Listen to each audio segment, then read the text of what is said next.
comentar con mi amigo Raúl Arceo los temas más importantes de la semana. Y creo que, Raúl, si tú no tienes inconveniente, quiero empezar por dar el más sentido pésame a la familia Rosell Flores por el sensible fallecimiento de don Benito Rosell Isaac, un hombre que de una forma prácticamente se puede decir que fue el sostén del PAN, fue el creador, el forjador, el que hizo al PAN visible en Yucatán, y que de alguna manera prácticamente la mayor lucha política que se haya dado en los 80s, en los 90s, a finales de los 70s fue con él, y desde la época de don Manuel Correa Rachó, cuando era el jefe de la campaña de don Víctor.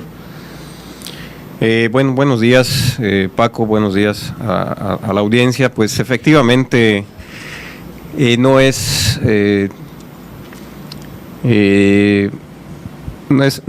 hablar mucho, sino es cuando decimos que don Benito, con don Benito se termina una época de grandes líderes dentro del PAN.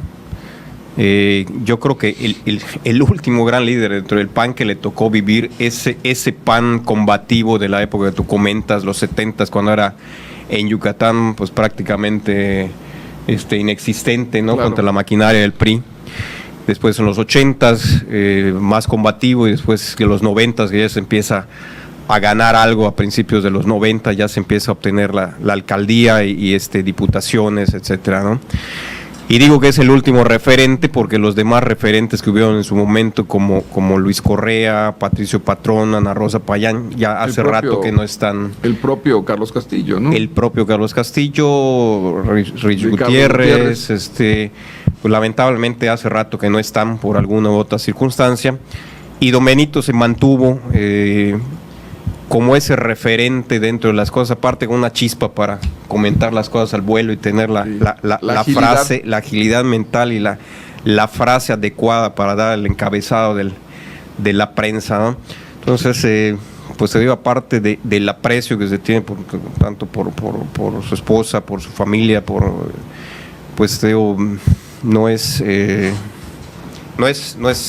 echarle demasiadas flores y demasiados elogios a don Benito, porque aprendimos a quererlo a lo largo del tiempo de la militancia del PAN, ¿no? Al principio, como te comentaba antes de entrar, pues sí habría por la misma dinámica de liderazgos en el PAN, pues se veía a don Benito como una persona dura, como una persona que le estaba costando trabajo esa transición a nuevas generaciones, y sin embargo en el paso del tiempo pues aprender a querer sus virtudes, que tenía muchas, entender que también venía de otra época del PAN, pero definitivamente una persona muy muy valiosa dentro del partido. Y él decía, hacía un símil cuando dijo que en algún momento de su vida la inquietud política lo forzó a salir a la calle, y él lo comparaba como salir a comprar las tortillas. Y decía siempre que cuando él pensó en afiliarse a algún partido, vio la cola que estaba en el PRI y dijo, era como la cola de las tortillas, dice, había muchísima gente. Y entonces volteé y vi la panadería, dice, y ahí no había mucha gente comprando el pan, y ahí fue donde él empezó su militancia. Creo que Benito representaba a esta gente, en palabras de Víctor Manzanilla, en alusión con otro priista también de la misma época, decía que eran políticos rupestres. Y en buena medida creo que eran políticos que se habían hecho en la brega de todos los días, en la época en la que eran atacados los opositores, en la época en que había violencia física contra los opositores, en la época dramática en que Benito Hoy y el otro muchacho que estaba militando en el PAN es asesinado supuestamente por su amigo, ¿no? En el caso de Chemash. Y pues eran épocas difíciles donde vivíamos en un país en el que muy autoritario, muy hegemónico el PRI, se resistía a cualquier clase de oposición, ¿no? Creo que don Jesús Reyes Heroles es el tipo que tiene la visión, el ingenio de decir, oigan, esta olla de presión está a punto de estallar, vamos a generar unas válvulas de escape, y es cuando empiezan a abrirse a que hubiesen partidos de oposición también de izquierda, ¿no? El PAN creo que es el partido referente de oposición seria y sólida en el México del siglo pasado, que bueno, por desgracia no tuvo la fortaleza o no tuvo los líderes y la gente con la inteligencia y con la capacidad para llevar a buen puerto la transición política mexicana, que creo que es buena parte de lo que también hoy padecemos cuando vemos que el PRI en el gobierno, alguna persona con una idea equivocada pretende utilizar a la PGR en contra de un candidato presidencial y que todo el mundo sale a decirle, bueno, no es la manera. Y creo que ahí la polarización empieza, porque tampoco es la manera como don Ricardo Anaya obtuvo sus bienes, claro. Puede ser tampoco justificable, ¿no? Y lo que tampoco es justificable es que en un país en el que la impunidad, en el que la corrupción es tan flagrante, pues se decida irse contra un opositor, no porque no lo merezca, sino habiendo tantos otros casos, vemos que no hay la misma persecución, la misma forma de actuar, ¿no? Sí, bueno, está todavía abierto el caso Odebrecht y hasta ahorita no ha habido mayor noticia.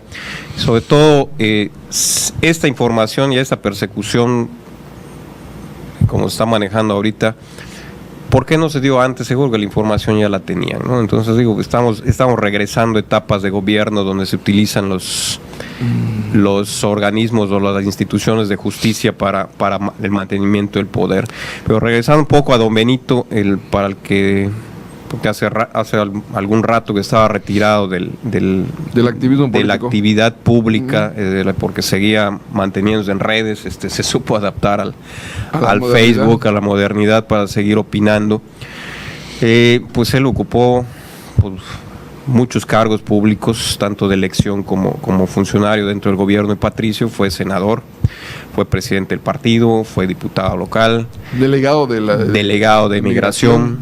Sí. Y después supo, yo creo, algo inteligente que pocos han podido asimilar después de tener tanta importancia o tanto liderazgo dentro del PAN, es también ya a cierta edad, a cierta etapa de su vida, saber ser un referente dentro del PAN, que es algo difícil, ¿no? Uno quiere seguir manteniendo el poder, el control, imponer gente, imponer a su gente, pero sin embargo Benito terminó siendo un referente ya muy, muy cansado al final, pero sí hacerle un homenaje, un reconocimiento desde esta plataforma que se me permite opinar, porque la verdad es que sí se acaba una época importante de resistencia del PAN, dentro del PAN, y con virtudes y defectos pues supo mantener una base, generar una base, unos cimientos para lo que después fue el Partido de Acción Nacional, junto con otras personas de su época que estuvieron junto con él.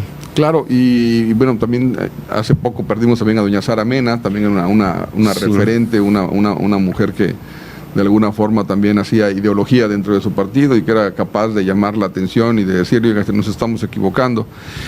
Pero todo en esta vida tiene que cambiar, todo en esta vida cambia, desgraciadamente a veces no cambia para bien, desgraciadamente no cambia para bien, y aquí estamos viendo que al día de hoy muchos de los que nos tocó vivir esa lucha en los 80s, en los 90s, a finales de los 70s, vemos que realmente las opciones políticas auténticas, reales, verídicas, distanciadas del autoritarismo priista y de los vicios que generó un partido hegemónico durante 80 años, pues todos han clonado de alguna manera esos mismos vicios, ¿no? Creo que desgraciadamente la filosofía del que no tranza no avanza ha permeado en casi toda la sociedad. Hemos visto con mucha pena y con mucha vergüenza que hasta en los spots hay el grado de cinismo que tienen los del Partido del Trabajo, de decir que si está uno harto de los políticos de siempre, los volteemos a ver a ellos, porque ellos no utilizan 100 millones de pesos que les dieron para guarderías, para uso personal, ¿no? Y gente que debiera ser un referente también en conducta y en ejemplo, como Andrés Manuel López Obrador, que él presume de ser un hombre honrado y honesto, pues vemos que sus hijos también están manejando la política, están manejando el partido y viven de este mismo sistema que tanto intentan cambiar, yo me imagino que para que sea más benéfico con ellos. El problema aquí es que usted y yo como ciudadanos, usted y yo, la gente común y corriente que no tenemos militancia partidista, lo único que podemos ver es una decepción y una desilusión, porque cada día que pasa lo único que vemos es que las personas más sólidas, en las que confiábamos, en las que creíamos, nos aparecen con ocultos milagritos con cadáveres en los closets que nos desaniman mucho, pero que al final yo también creo que nos debiera de animar para que el día de las elecciones usted, si bien es cierto que yo soy incapaz de decirle por quién debe votar, sí creo poder hacerle un análisis claro de la personalidad de cada uno de ellos. Yo sí creo que usted, en las soledades de esa casilla, debe usted absolutamente libre pensar qué es lo mejor para este país, para este Yucatán también, que es un estado enclavado en el sureste de este país, en el que la miseria sigue siendo todavía un tema a combatir. Sí, Paco, pero ¿no te parece que está complicado? Porque los criterios, no sé cuáles sean los criterios de votación de la gente, pero cuando menos los tres candidatos que apuntan a la pelea, ¿no? Porque los independientes definitivamente están muy rezagados y además parece que el Bronco y Ríos Peter igual van a tener problemas con la validación de sus firmas. Yo no veo un planteamiento de plataforma política y económica diferente, ¿no? O sea, son ocurrencias. Si te vas a las personalidades, pues la verdad es que parece más decente Smith, pero después de ver toda la corrupción del sistema del PRI, que no aprendió, o sea, un PRI recargado en la corrupción, en vez de que tuvieron la oportunidad de regresar con Peña Nieto para hacer algo diferente, se recargó y fue la corrupción más acendrada, ¿no? Tomó más relevancia. Entonces, pues Smith puede ser muy buena gente, un burócrata muy capaz, pero el partido todo, no le sirve. No solamente el partido, el sistema que lo rodea, pues tú ves que, o sea, si López Obrador está rescatando lo peor que tenía el PRI, pues ¿y los demás partidos? En este caso el PRI, para reforzar a la campaña de Smith, pues está jalando también gobernadores que no precisamente salieron salieron muy honestos y bien calificados, ¿no? Ahorita vamos a comentar el tema de las observaciones de la Auditoría Superior. Entonces, gente que ha dejado sus estados, uno, muy endeudados, dos, con muchas cuentas por aclarar en el tema de las participaciones. Entonces dices, ¿por quién votar? Y en el tema de Anaya, que es un cuate que, digo, yo soy del PAN y voy a apoyar a Anaya, pero te genera muchas dudas. Uno, la manera en que llegó; dos, la manera en que tan joven, a los 38 años, hizo su fortuna, no de manera tan clara, cuestionable. Y creo que es algo que debió cuidar en todos los aspectos si realmente quería ser candidato a presidente de la República, ¿no? Yo creo que la disyuntiva de la gente hoy es: votas por un sujeto que hoy dice una cosa, mañana se contradice y protege a gente innombrable, como es el caso de Andrés Manuel. Votas por un sujeto que es mala persona, que es capaz de traicionar a cualquiera con tal de llegar a su aspiración, de que es capaz de ir en contra de la corrupción y él ser un ejemplo de ella. O vas con un sujeto que te dice y te explica de una manera muy clara, muy sucinta y muy solvente el futuro del país y cómo tendría que hacerlo, pero que atrás de él trae toda una carga política negativa, un partido que no lo ayuda, y dices tú, bueno, ¿qué hago? Porque en realidad, si usted me lo pregunta a mí en lo personal, yo le diría, la mejor persona pudiera ser José Antonio Meade, como persona. Si usted me pregunta qué opinión tengo yo como persona de Andrés Manuel o como persona de Anaya, le diría yo que no confíe usted en gente que es capaz de traicionar a quienes los ayudan, y que tampoco confíe usted en gente que es capaz de remolcar a todos los caciques del pasado para que sean parte de su gobierno. Entonces, pero me va usted a preguntar, y con justa razón, entonces, ¿qué opto por un sujeto que va a representar a toda la camarilla que hoy nos gobierna y que nos ha acreditado que auténticamente son lo peor que ha tenido este país en materia de corrupción e impunidad? Y y la verdad es que no sabría uno qué decir. Por eso le decía yo a usted que a la hora de que usted esté solo en esta soledad de minutos o de segundos en la casilla, tomemos una decisión, porque o regresamos al pasado o votamos por la gente que sabemos que nos muestra a la vista la impunidad absoluta de hacerse de una fortuna mala vida en muy poco tiempo, o le apostamos por un tipo que te dice que sí sabe cómo hacerlo, que nos va a llevar por un buen camino y todo el rollo, pero que también tenemos claro que va a proteger a quienes hoy están en el poder. Pero tampoco sabe si Andrés Manuel, con esta amnistía anticipada, no ya pactó con el PRI también, para que sea una contienda entre puros priistas.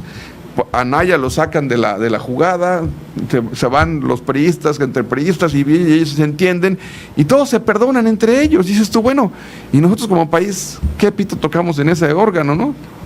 Pero digo, yo creo que es la tragedia, ¿no? De decidir entre cuál es el mal menor para el país, pero te digo, no se tienen bases. Cuando menos yo no he visto el tema programático, el tema de propuesta real, digo, no ocurrencias, no como una constitución moral, o darle una pensión a todo mundo, o ser buena gente. O sea, eso no, la verdad es que no me está diciendo nada de lo que piensan hacer en el tema programático de país, ¿no? Yo no encuentro, está muy revuelto, la verdad tengo severas dudas de que la gente tenga los elementos suficientes para hacer una valoración más allá de votar con el hígado y el hartazgo, ¿no? Ese es el tema de la preocupación, y ver que a pesar de que hay una democracia donde se están respetando los resultados, el avance contra la corrupción no está funcionando, ¿no?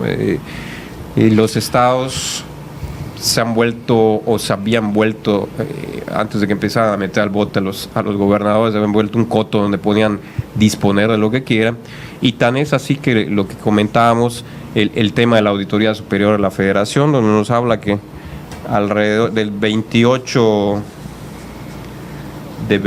gobernadores en 22 estados de 2012 para acá. Son 120,469 millones de pesos que no tienen.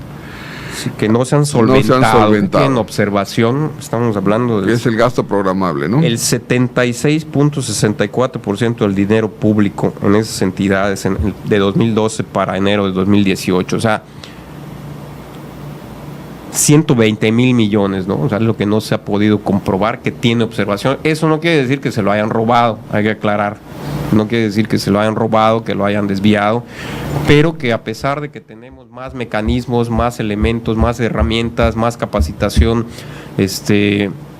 más transparencia, sigue habiendo mucha opacidad, sigue habiendo mucha discrecionalidad y sigue habiendo mucha desconfianza en el uso de los recursos por parte de los gobiernos, ¿no? Entonces, entre los estados que más problemas tienen, pues obviamente está Javier Duarte, 36,000 millones, Jesús Reina y Fausto Vallejo en Michoacán, 21,000 millones, Erubiel Ávila, que está incrustado en el equipo de campaña de MID, 12,234 millones de pesos. Ni que hablar también la deuda que dejó Moreira. Sí, claro. Y el hermano la siguió, ¿no? A pesar de que parece que se pelearon.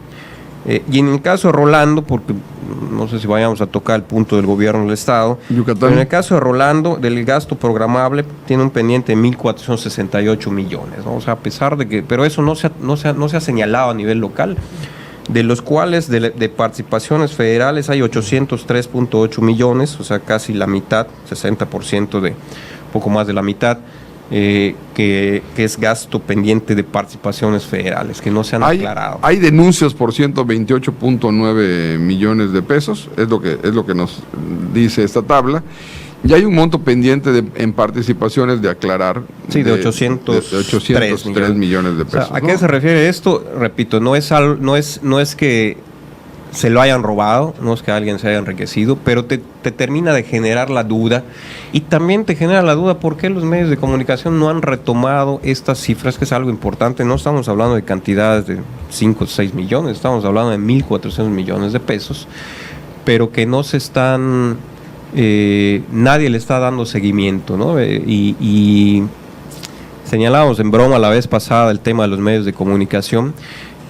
El gobierno, cuando Rolando desde su primer año de gobierno empieza con el tema de las computadoras, de regalar iPads, hay señalamientos desde la directiva del PAN que dirigía Hugo Sánchez, y los medios de comunicación daban la nota, pero el mismo día iban a preguntarle al gobierno del Estado y la nota se mataba, ¿no? Cuando antes eran notas donde les daban seguimiento, 3, 4 días, pero acá se mataba la nota el mismo día que se daba la conferencia de prensa, cosa que yo no había visto antes. Se iba a preguntarle al gobierno del Estado, el gobierno del Estado emitía un boletín nada más, no había una entrevista, emitía un boletín donde decía que no era cierto, que todo estaba en el portal de transparencia y que no se había buscado bien, y ya con eso se mataba la nota. Entonces, digo, es la parte que creo que no hemos ciudadanizado el tema de la transparencia en el uso de los recursos. El caso es que yo creo que en buena medida el caso ese de la Auditoría Superior de la Federación es una buena herramienta. Es una buena herramienta que nos permite a los ciudadanos tener conocimiento pleno de qué es lo que ha pasado. No significa que todo lo que dice la Auditoría Superior de la Federación sea un dinero que fue a parar a bolsillo de alguien. Es un dinero que necesariamente fue mal aplicado y que fue mal comprobado y que fue mal y que tiene que seguir un procedimiento. Que puede haber habido una buena parte de ese dinero que sí se desvió, por supuesto. Tenemos claro que no es sintomático que en estados donde hay elecciones haya mucha mayor derrama económica de determinados programas, de determinadas dependencias, ¿no? Y se lo digo no porque sea el caso del PRI hoy es el caso de todos los partidos políticos. Y creo que el mejor ejemplo que tenemos a la vista es el caso de Chihuahua, 700 millones de pesos que le habían ofrecido al gobernador para solventar algunos temas de fin de año, que ya no se los dan porque quiere meter a su contraparte, el señor Duarte de allá en Chihuahua, y que le dicen que ya no hay lana, y termina negociando para que le den 900, y se termina la polémica, y se termina todo el tema, no hay ninguna denuncia, la gente que supuestamente salió a apoyarlo, luego se dijo que ya no lo apoyaba, y no vimos absolutamente ningún gobernador del PAN, del PRD, y mucho menos del PRI, que siguiesen apoyando al señor Corral en su denuncia. Entonces, creo que el tema de la corrupción en este país es un tema de envidia. Desgraciadamente eso porque pareciese que si a uno no le toca, pues uno le da coraje y lo denuncia. Y si nos toca y si lo negociamos, pues entonces ahí nos quedamos calladitos, ¿no? Que es más o menos el tema que tú comentas de los medios de comunicación.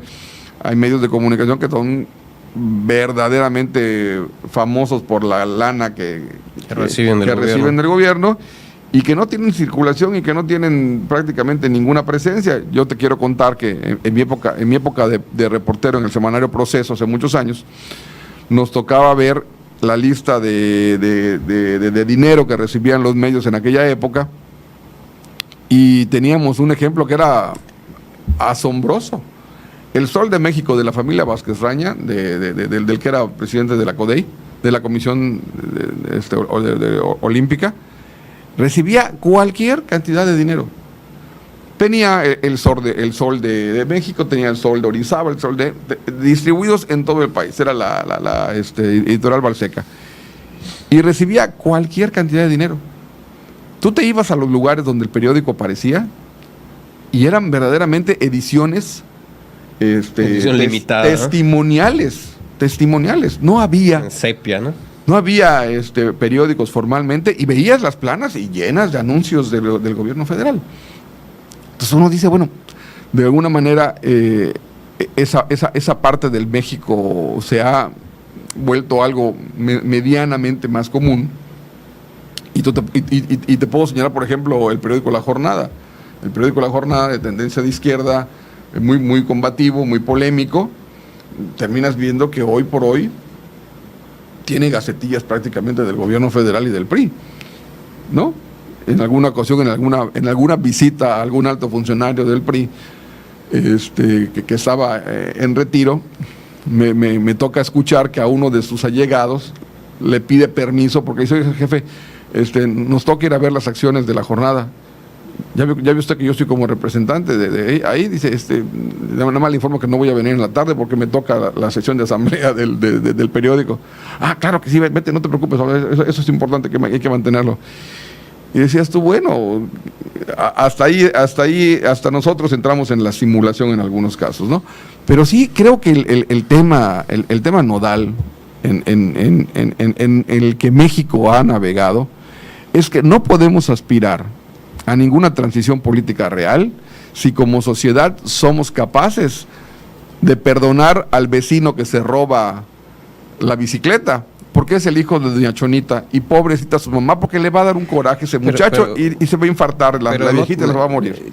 ¿No te parece que tiene que venir el ejemplo de las instituciones? En el caso específico de la Auditoría Superior, que ahorita viene un cambio de titular y se van a estar jaloneando. Nada más comentar, la gente de la Auditoría Superior de la Federación es un ente autónomo, o debiera ser autónomo, que depende de alguna manera del Congreso. El Congreso la nombra precisamente para fiscalizar a los estados y al mismo Congreso. De unos años para acá ha intentado ser un poquito autónomo para que no tenga ese direccionamiento de golpear, ¿sí? de manera política a algunos, y de solventar las cuentas a los que les interesen. Sin embargo, no está teniendo un poder coactivo la Auditoría Superior. Ahorita viene un cambio, pero hablando de la Auditoría Superior también podemos hablar de la Fiscalía, de la Procuraduría. Porque no son entes autónomos. No son entes autónomos, son gente que, lo estamos viendo en el caso de Anaya, terminan siendo usados para golpear políticamente, ¿no? Cuando se requiere. Entonces yo creo que esa es la tragedia también, de que los entes que deben hacer justicia o supervisar el tema de las cuentas no están funcionando como debe ser. Y creo que ahí le vamos a tener que reclamar a todos, Raúl, porque vemos, por ejemplo, gobiernos del PRD, gobiernos del Partido Verde, gobiernos del PAN en los estados, que han sido incapaces de darle autonomía a los órganos de fiscalización y a los órganos policiales. Hemos visto que en este país, después de 12 años de gobiernos del PAN, el PAN fue incapaz de promover un fiscal autónomo e independiente. El PRI, feliz de la vida, se ha llevado estos 6 años tratando de evitar y de cooptar en la medida de lo posible la independencia de los entes. Pero además, si luego tienes un ente autónomo que va y negocia con quienes se supone que debe de vigilar, pues volvemos otra vez al círculo vicioso. Y ese es quizá lo que nos debe ocupar como sociedad. Darnos cuenta en realidad si estamos cumpliendo como sociedad, como un ciudadano demandante de una legalidad y de una justicia verdaderamente imparcial por parte de las autoridades, o nosotros mismos cobijamos en el pequeño círculo que nos corresponde lo que está pasando. Porque te decía yo, es muy fácil decir, oye, fulanito de tal fue agarrado con marihuana, ay, pero es el hijo de doña Chonita, no voy a hacer cosa que su mamá se enferme, déjalo, pobrecito. Y oye, fulano de tal se robó los tapones del coche de Perengano. Sí, hombre, pero está enfermito ese muchacho, ha salido muy rebelde. Entonces, si empezamos a justificar a esto y no entramos a una verdadera política, a una política real, verídica, de cero tolerancia, como país, no vamos a avanzar. Pues no esperemos que haya un mejor actuación de las estructuras que imparten justicia y que revisan las cuentas, ¿no? Claro. Pues mira, desgraciadamente hoy ya se nos acabó también el tiempo, no tuvimos la oportunidad de empezar, teníamos algunos temas importantes, varias cosas, pero pues a las mujeres de Yucatán, a las mujeres de México y a las mujeres del mundo, no basta con decirle que son los seres más lindos del universo y que fueron creados para beneficio y para beneplácito de los hombres. Hay que respetarlas, hay que lograr que todas sean iguales y que tengan los mismos derechos que nosotros. Sí, digo, hoy es el Día Internacional de la Mujer, no por ser políticamente correcto, sino porque hay muchos pendientes todavía en el tema desde las políticas públicas para hacer transversal realmente el avance en indicadores reales. Nada más un comentario para darnos cuenta que se ha retrocedido en algunas cosas. En el gobierno de Peña Nieto ha habido mucho menos presupuesto en los últimos 4 años, se le ha estado dando menos presupuesto al tema de equidad de género, han aumentado los feminicidios. En Yucatán, de hecho, hay una propuesta de alerta de género por la cantidad de feminicidios. Entonces yo en ese aspecto abogar porque haya políticas públicas reales, no como cuestiones excepcionales, ¿no? De avance así, claro, de deslumbrón. de reacción, de deslumbrón, sino que sea una cosa gradual que efectivamente se vaya quedando dentro de la sociedad, ¿no? Pues después de ver las estadísticas de feminicidios, violaciones, abusos y todo tipo contra las mujeres de mi país, no tengo ganas de felicitarlas el día de hoy, sino de que vivan mejor. Y esa tiene que ser la apuesta y esperemos que así pueda ser. Eso lo leímos de una amiga abogada que lo compartió en su muro de Facebook. Que pases buenos días. Igualmente. Páselo usted Paco. mejor.